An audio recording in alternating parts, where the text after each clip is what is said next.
kita akan undang seorang ustadz yang dulunya adalah bandar judi. Apa? Judi. Wow. Nah, kita lihat dulu profilnya nih. Cekidot. Maraknya judi online seakan menjadi wabah baru di negeri ini. Iya, buayan judi online bak adiksi yang siap menjerat siapapun yang terpikat.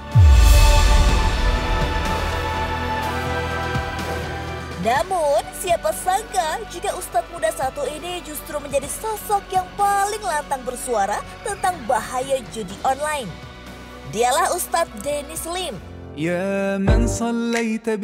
Di balik sosoknya sebagai pendakwa, siapa sangka jika dulunya merupakan seorang bandar judi kawakan penuh kegelimangan harta. Bagaimanakah gelapnya dunia judi online yang dulu pernah dijalani oleh Ustadz Dennis Lim? Dan bagaimana dirinya mampu keluar dari dunia yang sempat membutakan jalan hidupnya? Simak kisahnya di Jam Praktek. Langsung saja kita panggillah dia, Ustadz Dennis Lim. Setia itu kamu, duniawi juga kamu.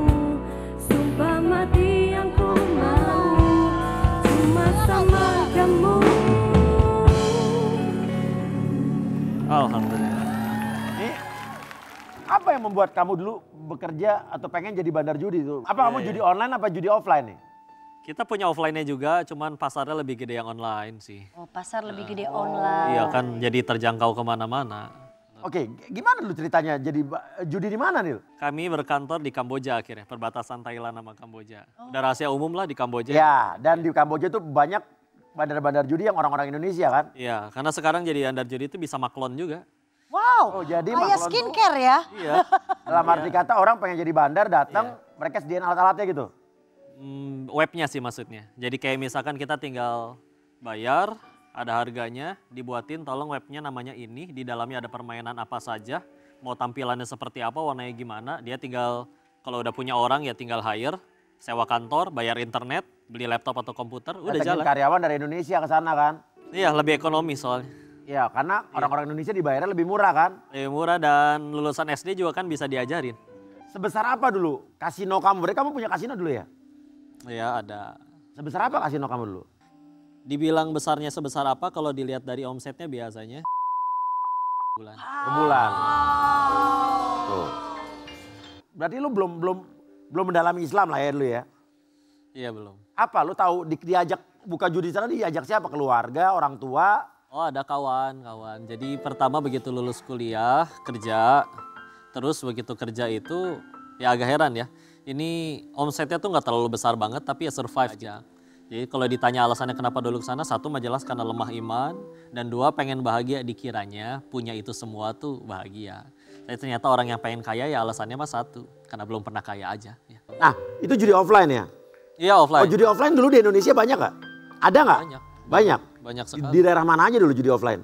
Kalau di Bogor, saya di Bogor soalnya ya.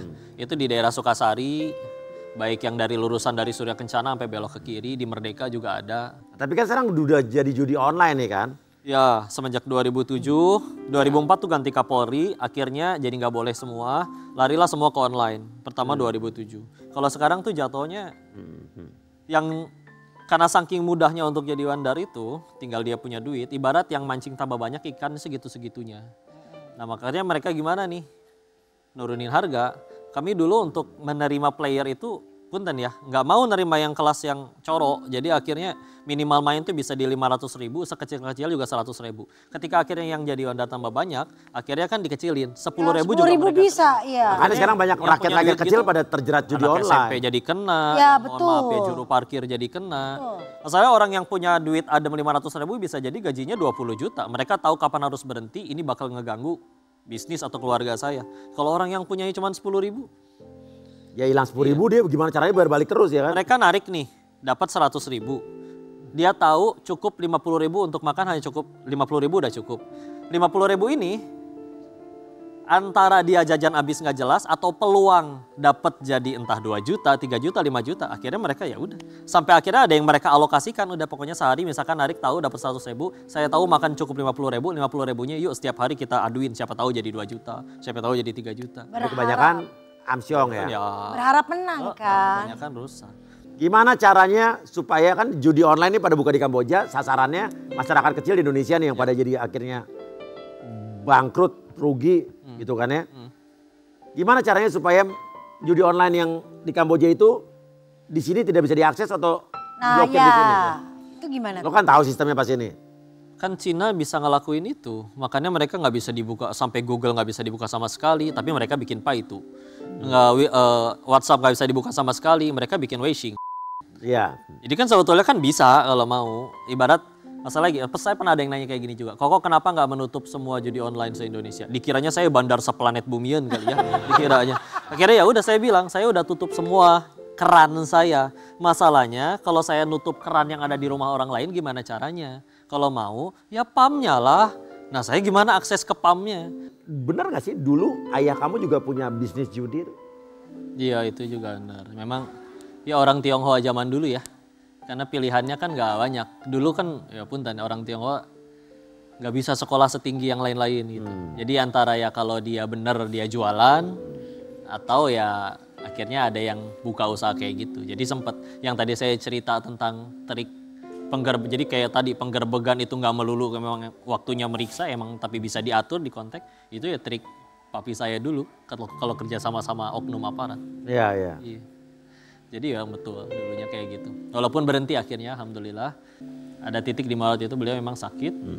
Ada hutang yang tidak biasa akhirnya karena hilang semua dari yang itu. Dan gitu juga anak pertama saya dari 4 bersaudara dan juga gimana caranya pengen bantu mereka lah ya. Makanya dulu mengira kayaknya solusinya kudu punya banyak uang nih. Dapatlah tawaran ke sana ya dengan lemahnya iman malah berangkat. Oh jadi dulu membuat kamu berangkat ke Kamboja tuh untuk mengatasi ekonomi kamu yang Keluarga, ekonomi keluarga yang kemarin Salah satu ini ada juga hutang. tujuannya. Iya. utangnya sampai berapa dulu? Itu 79.500.000 zaman itu. Ke satu orang itu ya. Di zaman ya mohon maaf uang jajan saya aja masih 2.000 sehari. Karena angkot masih 200 perak. Tapi kok apa sih yang menyebabkan atau apa yang membuat tiba-tiba berhenti memutuskan stop semuanya? Soalnya kan semua orang pengen bahagia ya. Setelah akhirnya tahu di sana punya segitu ya ternyata dunia bisa bosan. Akhirnya sampai di satu titik dunia mulai membosankan, yang di situ juga nggak pengen selamanya, yang udah benar-benar lama juga nggak ada yang happy ending. Berarti pilihannya antara berhenti sendiri atau Allah paksa saya buat berhenti nih. Apa jadi lu berhenti apa? Momen Nah, ketika udah tahu nih harus berhenti, tapi takut saya mau ngapain di Indonesia, mulai dari mana? Dari nol lagi, kehilangan semua penghasilan yang sebesar ini. Dan dulu ngerasa pintar Bang Uya, karena nggak nemu anak seumuran yang lebih kaya dari saya. Tapi ketika akhirnya takut dengan di Indonesia mau ngapain, si kepintaran itu akhirnya nggak nemu jalan, buka YouTube, nggak masukin keyword apa-apa, muncul rekomendasi, videonya Aagim, ceramah, 5 menit potongan pendek, yang takut sama masalah rezeki, tonton ini kurang lebih gitu. Beliau cuma cerita pendek tentang janin. Janin itu kan ibunya nggak makan jengkol kayak pete apapun. Si bayinya janin yang nggak bisa apa-apa, kerja nggak bisa, sholat nggak bisa, ngomong nggak bisa. Tapi tetap aja ibunya makan apapun diaturin, ampasnya kebuang, nutrisinya dialirin ke ibunya juga ke anaknya sampai tumbuh gede. Kan beliau nanya akhirnya, itu janin yang nyari rezeki atau rezeki yang datengin janin? Rezeki yang datengin janinnya. Terus kamu udah gede, bisa kerja, bisa minta, bisa sholat, segitu takutnya sama Allah, segitu ragunya. Udah kayak digampar itu. Tutup YouTube-nya, pesen tiket, pulang. Nyantren ke beliau. langsung datang ke beliau ya? Akhirnya nyantren di Darut Tauhid di tempatnya Agim. Waktu pulang tuh ceritanya kayak gini nih. Jadi kan wah saya pulang masih ada sisa uang haram di sana meskipun waktu itu tinggal beberapa ratus juta doang. Tapi ya haram jelas. Buat usaha di Indonesia pasti sukses. Tapi ini mas saya suka ngelamun. Kata Allah, mungkin kata Allah gini, katanya mau tobat. Masa sisa uang haramnya masih disimpan. Gak sanggup ya ngebuangnya ya. Ya Allah gak sanggup. Terlalu melekat di hati. Oh tenang, akan kukirim bala bantuan. Jadi saya banyak ditorong orang, Bang Tuya. Yang nolong ternyata adalah ya tukang tipu datang semua. Habis tuh Paman? Habis, nyampe. Begitu nyampe, ini udah pulang dari Thailand. Masih ada sisa uang, nggak usah nyari bisnis. Ada yang langsung datengin. Wah akhirnya lo pulang juga, tapi di Indo mau ngapain kalau lo berhenti? Nih gue ada bisnis, tinggal taruh duit segini, tiap bulan keuntungannya segini. Menguntungkan bukan? Wah iya juga, apa ini jawaban dari hijrahku? Begitu ditransfer dari hari itu sampai detik ini, ya udah batang hidungnya tidak terlihat lagi. Kan waktu itu sempat tinggal di Bandung juga. Jadi kalau di pagi-pagi Sabtu Ahad Dago CFD duduk aja di emperan trotoar jualan kaos kaki 10 ribuan. Udah Sempat gitu merasakan hal itu. pandemi lagi, nggak boleh jualan, nggak boleh keluar. Lowongan yang paling terbuka waktu itu adalah kurir karena orang jadi pada pesan online. Kerja di salah satu ekspedisi naik motor nganterin paket tuh. Ngambek sayanya. Percuma udah nonggeng, udah sujud, sholat apaan malah kayak gini habis-habisan, mendingan gue balik lagi ke sana. Tapi akhirnya nyampe juga di satu titik bahwa iya ya ini kan pertolongan, sisa uang haramnya jadi nggak ada yang kemakan. Coba tobat hijrah masih sambil makanin duit haram, kayak gimana? Tapi kenapa waktu itu saya menderita? Oh sederhana, masalahnya berarti Tuhannya saya waktu itu duit bukan Allah. Buktinya sholat nggak pernah ketinggalan, nggak pernah nangis. Giliran hilang duit baru nangis. Jadi itu cara Allah ngelepasin semua yang melekat-melekat di hati aja. Karena selagi masih ada kemelekatan apapun itu, bukan Allah sang pemilik segala-galanya. Kamu punya segimana macam pun pasti masih ini aja. Kamu sekarang udah berkeluarga, Bro? Sudah nikah, ketemu jodohnya di pesantren itu juga. Alhamdulillah. Oke, berapa tahun nikah udah? Dari 2019, 19 Oktober 2019, 5 tahun jadi. Oke, siapa namanya? Nama istri, Yunda Pratiwi. Udah punya anak? Ini kehamilan pertama, mohon doanya. Kehamilan pertama Ya, ya? pejuang garis 2, ini tahun kelima baru dapat garis 2. Oke, gimana tuh kenal di pesantren waktu itu? Ya waktu itu nyantren kan akhirnya, dari yang proses pertobatan tadi, dihabiskan semua juga, ngaji di tempatnya Agim. Terus ternyata beliau juga santri Darut Tauhid tapi yang di cabang Medan. Waktu itu Butet. ini Puja Kesuma. Wah, Iya. Putra Jawa, Kelahiran Sumatera. Kelahiran Sumatera. Jadi dulunya transmigrasi dari Jogja katanya. Beres dari situ ya udah ada Mukernas namanya, Musyawarah Kerja Nasional. Ya udah pindahlah kumpul lah Darut Tauhid senasional, ketemu di Bandung. Nah, itu pertemuan pertama. Pertemuan kedua saya ngadep ke ayahnya, pertemuan ketiga akad nikah. Oh berarti istilahnya ta'aruf nih? Ta'aruf. Ta'aruf. Oke, dan kita akan lihat ini adalah istrinya dari Ustadz Dennis Lim. Kalau ada yang nanya, Teh Yuda waktu pertama kali akad nikah, apakah sebelum akad udah jatuh cinta atau kapan sih jatuh cinta pertama kali sama Ko Dennis gitu?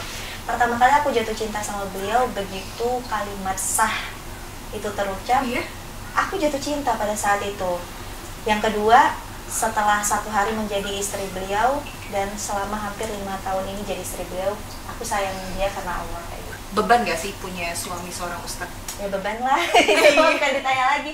Beban karena aku bilang jadi satu, kita tuh dituntut untuk sempurna, apalagi kan aku muslimah yang masih belajar ya Teh, walaupun Koko minta aku untuk pelan-pelan aku terjun ke umat, aku untuk bisa bantu beliau karena kan kalau beliau ke muslimah pasti geraknya itu terbatas, ada beberapa batas-batas yang nggak boleh dilewati antara ikhwan dengan akhwat.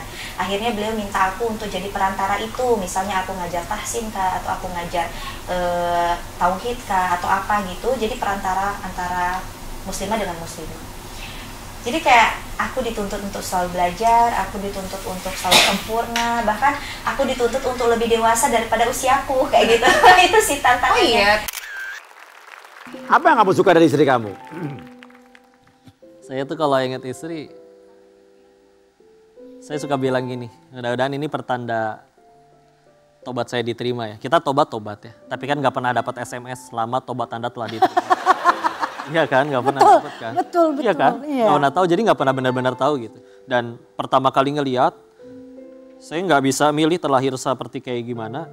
Tapi memang akhirnya dengan bentuknya punten, fisik seperti ini, ya jadi fitnah memang. Jadi kadang perempuan lewat ketika itu jadi kayak, Ko Dennis kayak gimana gitu. Tapi begitu akhirnya saya lewat, satu-satunya yang nggak lebay cuman Teh Yunda doang ngeliatin. Apa sih itu laki? B aja. Jadi kayak, berarti dia tidak tertarik dengan casing ini. Sedangkan kalau dia tidak tertariknya berdasarkan itu, mudah-mudahan dia mau dampingin orang buruk ini selama-lamanya. Sampai Allah yang misahin. Apalagi ketika kita ta'aruf tadi, ya kita kan ada menyampaikan visi misi pernikahan ya.